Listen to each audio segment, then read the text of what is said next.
This is the Promising Practices for Health Equity podcast, brought to you by the Interdisciplinary Research Leaders Program, a national leadership program of the Robert Wood Johnson Foundation.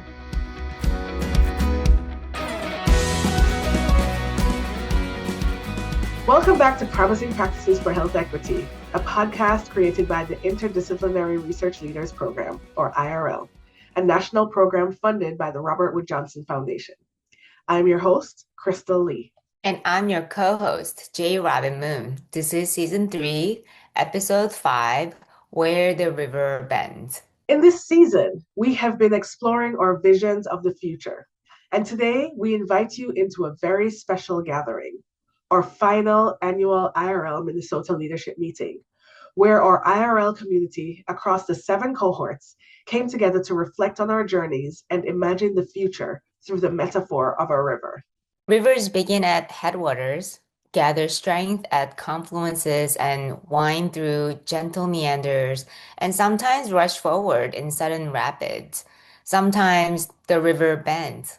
We know it continues, but we can't see what lies ahead.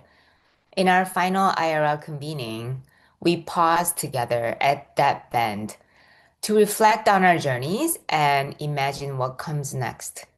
Each person created their own river story, responding to one of 3 prompts about the future. First, a dreaming prompt. Tell us about a time you glimpsed a future that felt just, joyful, or free. Second, a designing prompt. Share a moment when you sensed something meaningful beginning to take shape through your work. And third, an envisioning prompt. Recall a memory that reminds you of the future you're working towards. What you'll hear in this episode and the next are those river stories at our StoryJAM. They are extremely personal, reflective, and profoundly connected. They are not just about where we've been. It is also about where the current is carrying us into the future. I want to make a note here. The StoryJAM that we hosted in 2025, the second one after the first one in 2024, is one of our signature dissemination products of this grant program. Unlike every other grant impact report, I will air quote that, on what the grant money was able to accomplish during that grant period that sit weightily on a bookshelf collecting dust, or they can serve as a nice doorstops. This is an impact report in 3D, if you will, on not only what has been accomplished in the past, but what it means to the recipients and the communities now and in the future. After all, shouldn't any sizable grant program aim for that lasting change into the future?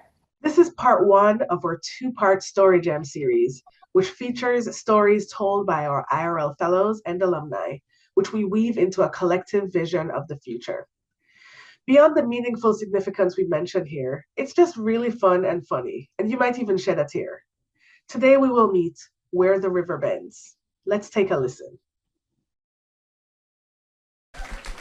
And now it's time for StoryJAM. Let's jam. Jam.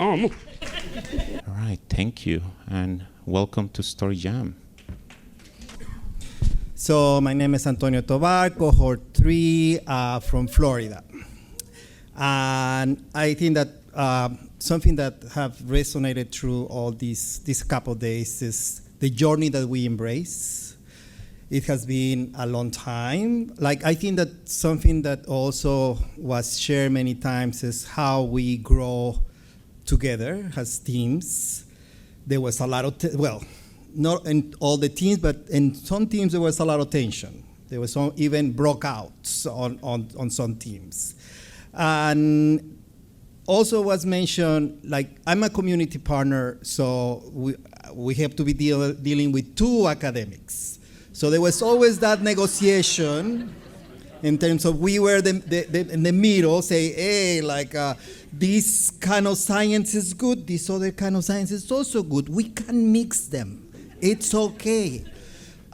So that was something that probably even the program was learning in terms of how they have to deal with these dynamics that we as community members were in the minority twice.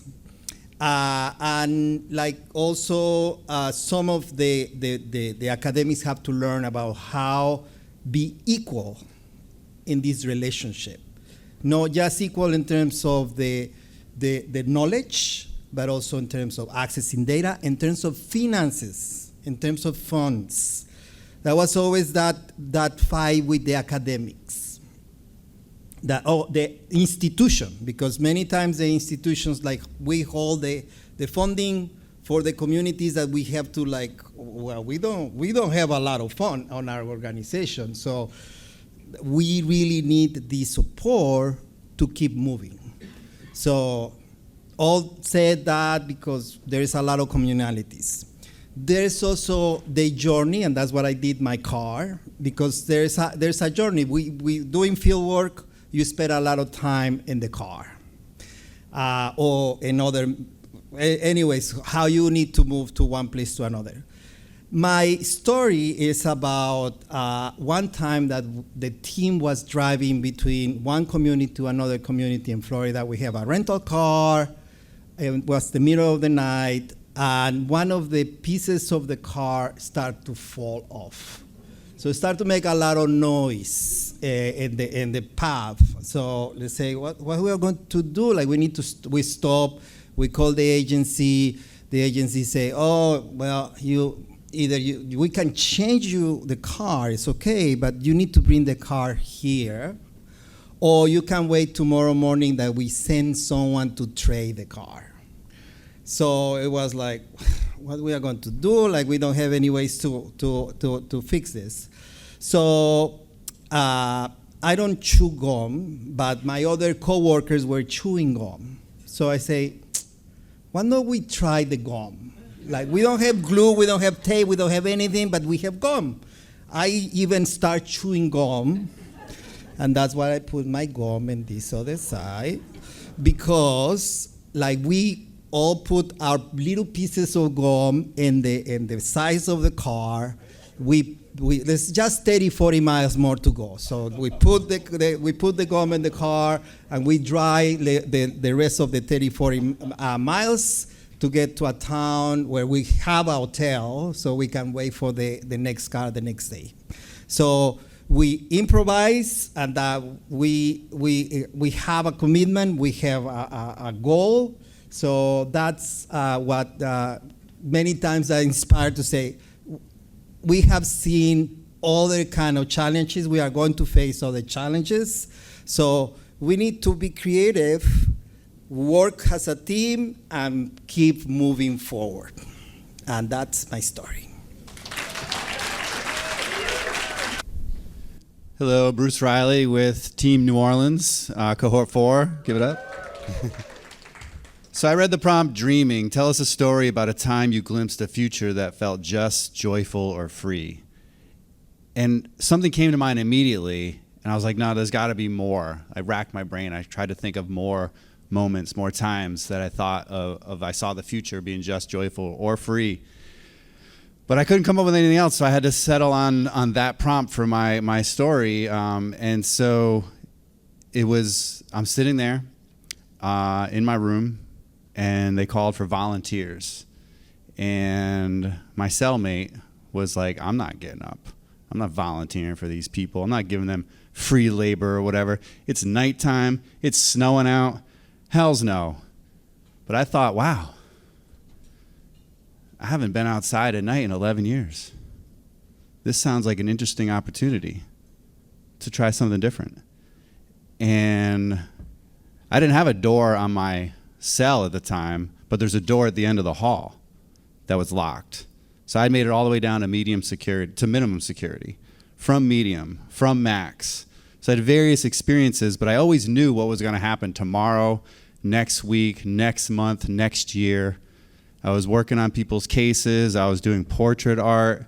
And I'd listen to my music at night. I'd even dance in my cell. I had no idea what lay in the future. And so I took every day to try to prepare for anything. A little Bruce Lee style, like be able to fight on all sides. I read 1,000 books or more. I tried to study everything I could possibly study because I had no idea what the future held for me, because I never really had a future before I went to prison. I didn't have a home to go back to. There was nothing waiting for me outside. Everything was just going to be me trying to figure it out. And I got out there into the snow with my shovel, and I was pretty fit back then, so I was ready to shovel up a storm, give them my free labor, because it was an exchange. I was getting something back. And this wave of emotion was just pulsing through me. And I was like, holy shit, I'm getting out. I'm going to get out of this place. And I knew people that were never going to get out. Some of my best friends were ticketed to die in there. Some are still in there. And I had no idea that I was going to be able to fight to go through college and drop out, but then go to law school and get a law degree. I had no idea that I was ever going to have a kid. I had no idea that anybody might love me enough to hang out with me longer than a conversation. And that is the moment, the transformative moment for all of us, to have a moment. You know, to feel the emotion that makes us think that anything is possible. You know, and to not limit ourselves to a set future. You know, and I know people that have had a set timeline for themselves, you know, from birth or from high school or from college or after college, like I'm going to do this, I'm going to do that, and then that's going to happen. And, you know, whether it be marriage or kids or professions. And I just always had this sense of wonder, this sense of be ready, make the next right choice. And then after that, make the next right choice, make the next right choice. And in that moment, the right choice was to give my free labor to an institution that I hate dearly with every ounce of my soul, so that I could have something in exchange. I could have a little piece of freedom. Thank you very much. Kwame Owusu-Daaku, cohort 7. Yeah. So this never goes how I plan in my head. Where do I begin? So a year ago, when we, had the privilege of having Luis for the first time and learning about telling stories, I remember Krystal's sort of one of her opening speeches. She wrote a love letter to IRL, and for the first time, she kept on using the word IRL, and I was like, oh, isn't that like Gen Z for in real life? And I'm like, why haven't we ever made that a thing in IRL? And I was just thinking about it a lot more, and I had the privilege to sit by Taylor on the bus back after graduation, and I was sharing my thoughts with her about it, that IRL is in real life, and this is real life. Like, we think that we're coming in and taking off our masks and putting down our backpacks, but no, this is the vision of what life should be like. This space, what we feel here, what we experience here, this is real life, and we're not like, out there's a matrix, and so we're now coming in to experience what life should be like, and you, the prompt is who was with you when this happened? You were all with me when this happened. Even people from cohorts before who paved the way, and I just it's amazing. And it's, the initial thing I wanted to share was how, over the pandemic, I learned from a colleague at another institution, everyone was teaching over Zoom, so he would play beats, just to, as the students were joining the calls. And I was like, oh, that's really cool. And I started doing the same thing, but then I also like to sing. I think I just like music. I like to dance, I like to sing, and so I was like, oh, instead of just the beats, I should do a song for them, And the first time I did it, my camera was off, but the students went wild and crazy. And I was like, this is what learning should be like, we're really, really excited, and we can bring all of ourselves to bear. And so now it's become a regular thing where at the beginning of a course and at the end of a course, I will open it with a song, end it with a song. So it's I can't tell you about this experience and not demonstrate it for you. So I'm gonna, hopefully this works out. And hopefully there's no crazy feedback or echo. So, and I usually will take some popular Disney or show tune and then change up some of the words a bit. So hopefully this works out.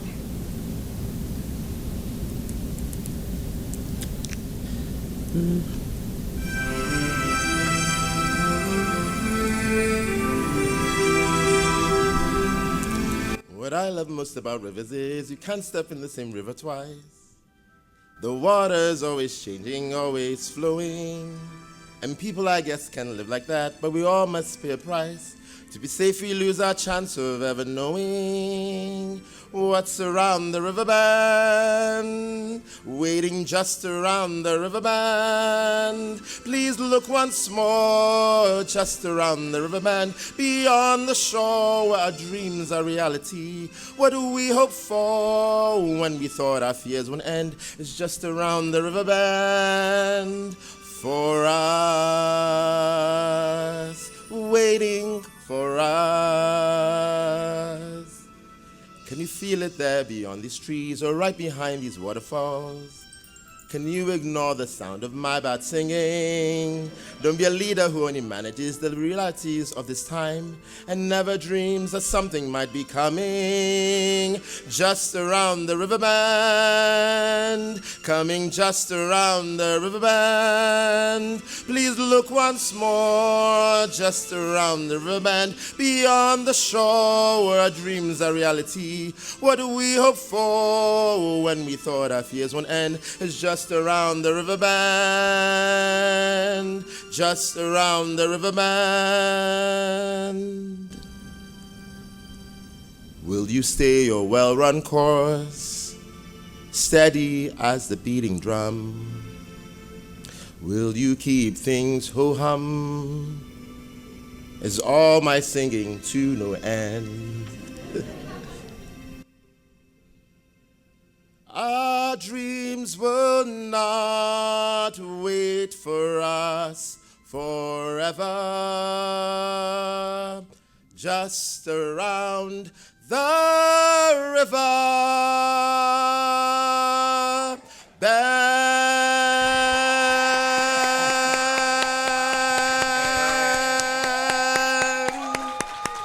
Thank you very much. I sure did pick the wrong act to follow.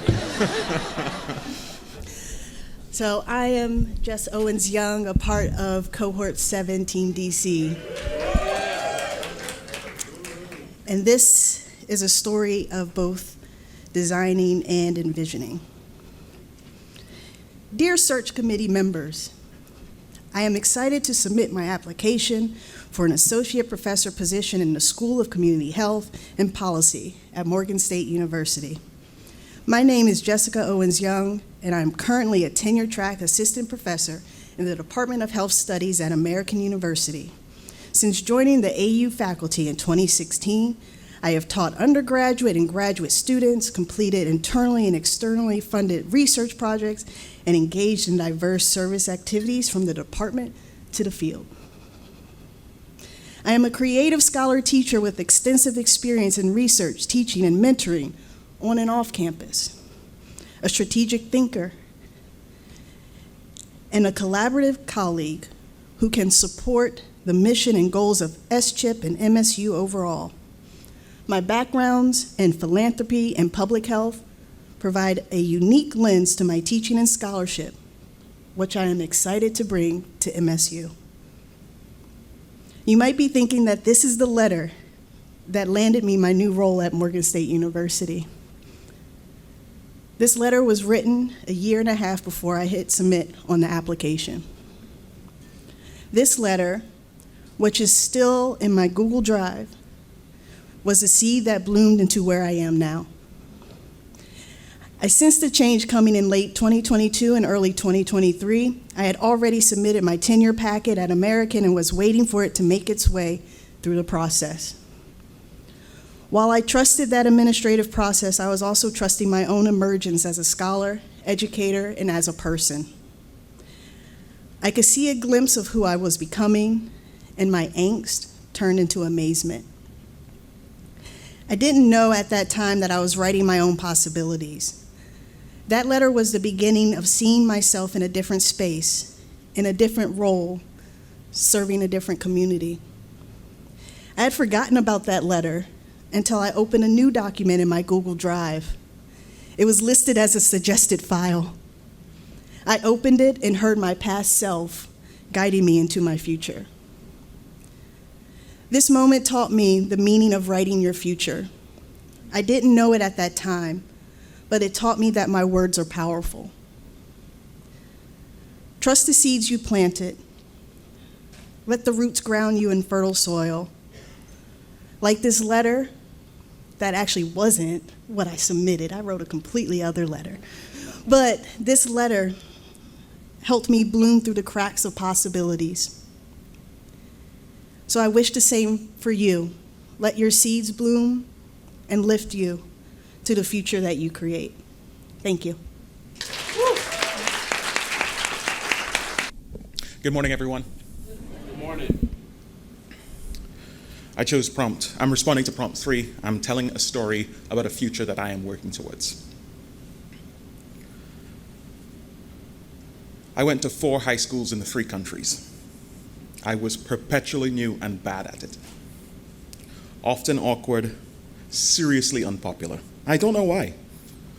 I was very smart, good-looking, and incredibly humble. Why didn't people like me? And so I never really belonged. I never felt like I belonged. But the 4th high school started something new. And it all started with a smile and a wave. The very first time I rode the bus to go to Belize Christian Academy in Belmopan, I was nervous before getting on the bus. We've all had that idea of, getting on the bus and people shifting over to block the seats and wondering, where am I going to sit? Who's going to accept me? Well, those fears were silly and short-lived, because as soon as I stepped onto the bus, down at the back, Patrick Chin, big wave, goofy smile, come sit here. Never seen him before a day in my life. And just like that, all of my suspicions about people not liking me and people, talking about me, all the whispers were about me, and all the laughter was at my expense. All of that melted away. And I grew into a community that I loved. I did everything that you would do with your friends in high school. We watched movies together. We did excursions to the river, to the sea. We went camping. We played basketball, volleyball, tennis. But by far, my favorite activity was circling. Belmopan is the administrative capital of Belize. And I specify administrative capital because it was not the original capital. The original capital was Belize City, and it's the financial capital. But it gets hit by hurricanes too often. And so in Belmopan, they were able to build a capital intentionally. And they built something beautiful. Most of the residences are connected by a ring road. And after school, when we were done with ignoring our homework, someone would start up and walk to the nearest friend's house. And they'd say, hey, you want to circle? Yeah, of course. That friend would come out and you'd walk to the next friend's house. So on and so forth until you picked up a host of friends. And then you dropped off the first person. And then they dropped off the second person, and so on and so forth.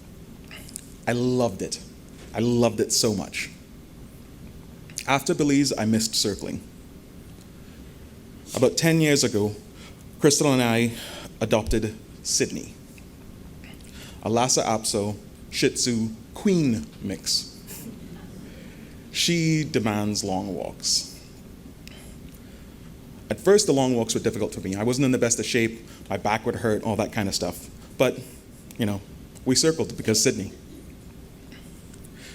Type A Krystal has a notes app on her phone that helped turn our nods and waves into conversations because she had descriptors of the doggos and the doggo parents, and that's how we became friends with people in our neighborhood.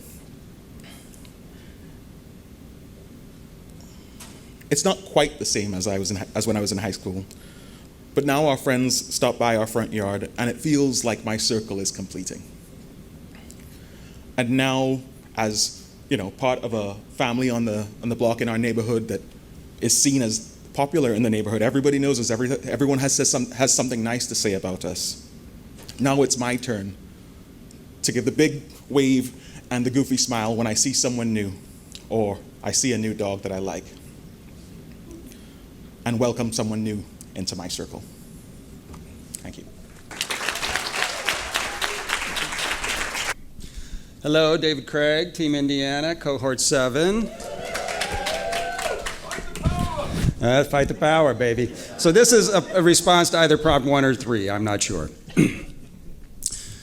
Last Saturday, I was back in the sanctuary of First Baptist Church, North Indianapolis, where my friend and colleague, Dr. Ivan Douglas Hicks, presides. Surrounded by light and wood and purple, I was reminded of the first time I was there. I was there to introduce our community-based participatory research project on Indiana Medicaid. I was there to feel my way into the community, become a known presence, and introduce our project. I had many feelings. My usual anxiety at being in new spaces, my recognition that I am a white man from the university, asking people to participate in research, but I had purpose in being there, and I leaned into the details of our study, probably ad nauseum. Then came the altar call. I had more feelings. This time as a lapsed liberal Protestant, happily married into a Jewish family. What would be asked of me? Little did I know what would be asked. We were invited to stand in circles and hold hands with each other and look each other in the eye and say, I love you. I want you to live. I want you to be well. As I heard these words and shared them, I felt welcomed, loved, accepted. I felt entrusted with a history of people struggling to survive. I felt entrusted with the precarity of daily life under white supremacy. And above all, I felt entrusted with joy and care in this community. I believe that everyone in this room in our IRL community wants the same. We yearn to eliminate structural racism so that people can live and be well, and we can only turn these abstract goals into life with love and through love. I have learned so much from all of you here at IRL, especially about relationship and connection. I've learned to answer the question, what does it mean to become a known presence? I thought at the time showing up and being seen and keep coming back was enough to show my commitment. But Kimberly Nicole Smith taught us at our first DC meeting, it's important to say who you be. I cannot simply arrive to listen and learn. I need to show up and speak my story, own my passion, and share the depth and the risk of my commitment. I have learned to continue to lead with feelings. I'm still anxious, but I always try to be open to the good that will come, and I try to hear the words that Dr. Hicks once shared with me, lean into the mystery. I invite us all as we move forward to lean into the mystery. Hi everyone, I'm Victor Rubin. It's been a privilege to be part of the National Advisory Committee for IRL for all 10 years. And so while I haven't had the depth of experience that you who are fellows have had, I have seen and walked with that evolution the whole way. So I want to tell you a story about something that occurred to me yesterday when the prompt went out. The time is September 1998. The scene is a riverboat in the Mississippi River. It's a casino riverboat parked next to East St. Louis, Illinois. And the occasion is the 4th annual meeting of the grantees of the U.S. Department of Housing and Urban Development's Community Outreach Partnership Center program. The first time the federal government funded this kind of work, or something like it, University Community Engagement. I was one of the original grantees in 1994, so our work was just wrapping up. I knew, but it wasn't general knowledge, that I was about to become the next national director of the program at HUD in Washington in a few months. My co-chair for the meeting was a brilliant, wild and crazy planning professor from the University of Illinois at Champaign, who had co-founded the East St. Louis Action Research Project and was doing all kinds of good trouble with grassroots community groups in East St. Louis, fighting corruption and inequity in all kinds of issues of housing and transportation and education. So the first night of the meeting, all the grantees and all the feds are assembled on the boat, and we started off by getting up there, and I have no idea what he's going to say. And what he says is, "He's Lenin, I'm Trotsky, let's get this revolution started." And two things occur to me right away. One, I didn't really want to be a federal bureaucrat anyway. And the second is the revolution really going to begin in a casino? The headline, by the way, in the local paper the next day, a paper that was very hostile to progressive groups in East St. Louis, said, "Federal grantees hold junket on gambling boat." The meeting went off without further incident. We were there because of the work I was doing in Oakland, California with the University of California, Berkeley. And it was an early example, it had started back in '86, of how to do useful work. But that was it. The motto might have been, get shit done, work with high-capacity community-based organizations, be transactional, find a need and fill it, keep your mouth shut whenever you can. You're there to make the university's reputation rehabilitated by practice, not by what you talk about, not by what degrees are after your name, not by what faculty member you bring to bear, but can you do something useful? And we did. I learned how to use graduate students effectively. I learned how to manipulate faculty members so they could even be useful. I learned how to raise money from foundations with one set of goals and feds with another set of goals. I learned how to negotiate between the local power structure and the community-based organizations. But it was all transactional.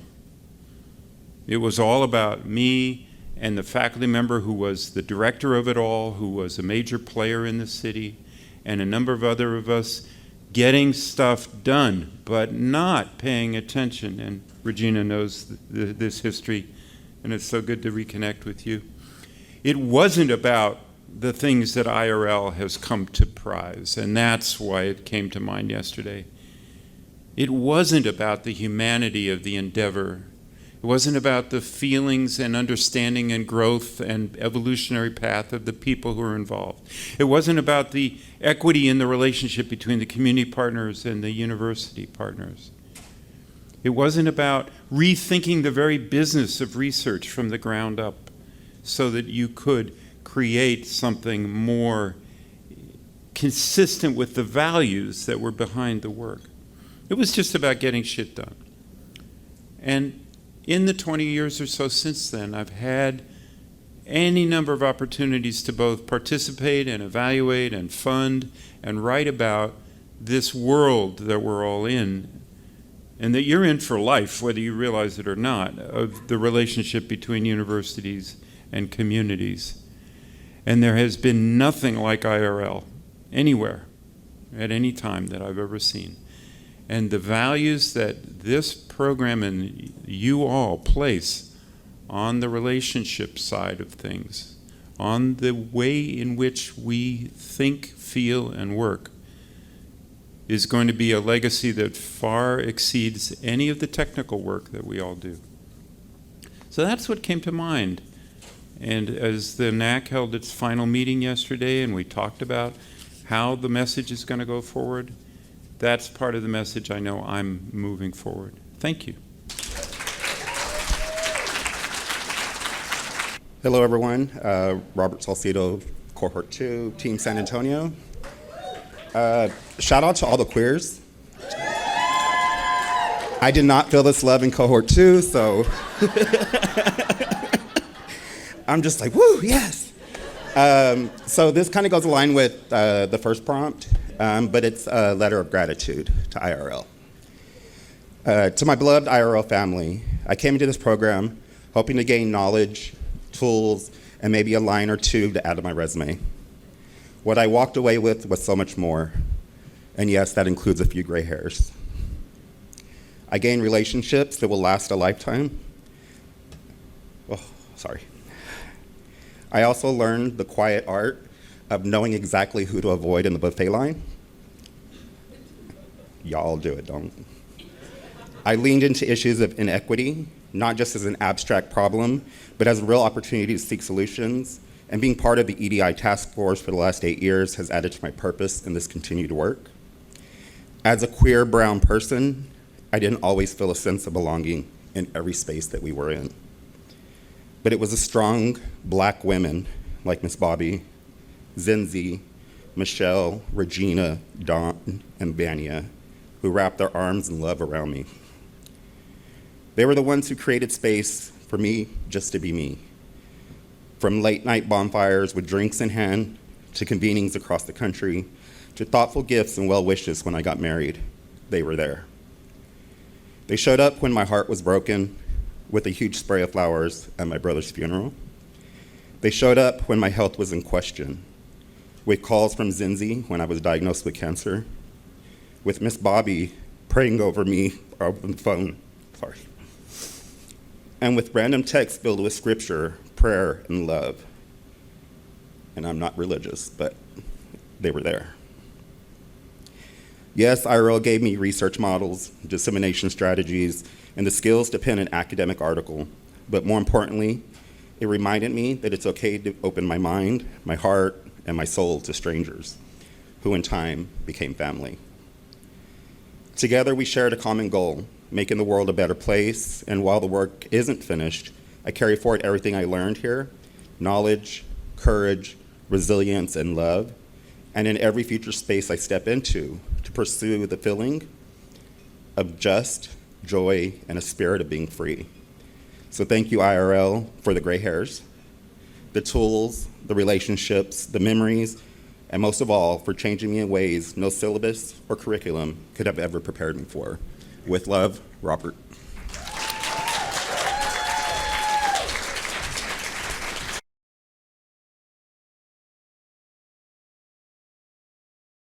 Thank you for listening and imagining with us. If this episode resonated with you, I have 2 things to ask of you. First, share this episode on social media with friends, family, or anyone who you think will enjoy the podcast. If you feel like going above and beyond, leave us a review on Apple Podcasts or give us 5 stars on Spotify. This helps us reach other listeners who are working towards health equity. Learn more about the fellows and the projects behind these stories by visiting our website, irleaders.org. We also encourage you to watch the full StoryJAM video series on our YouTube channel. The link will be in the show notes. A special thank you to Kriss Wittmann for bringing our collective vision to life. Watching Kriss work in real time was a remarkable experience. She listened so intently, capturing the essence of each story and synthesizing the diverse narratives into a single, cohesive visual. She made the intangible tangible, and in doing so, created an anchor point for our continued work, a reminder of what is possible. To see the visual representation of our stories created by Kriss Wittmann of Wittmann Studios, check out our show notes. Thanks again for being with us on this journey, where every step we take together brings us closer to a healthier, more just world. Until next time, take care. Promising Practices for Health Equity is produced by the Interdisciplinary Research Leaders Program, a national leadership program of the Robert Wood Johnson Foundation. A special thanks to our guests, our production team at Studio Americana, and to you, our listeners, for being a part of this important conversation.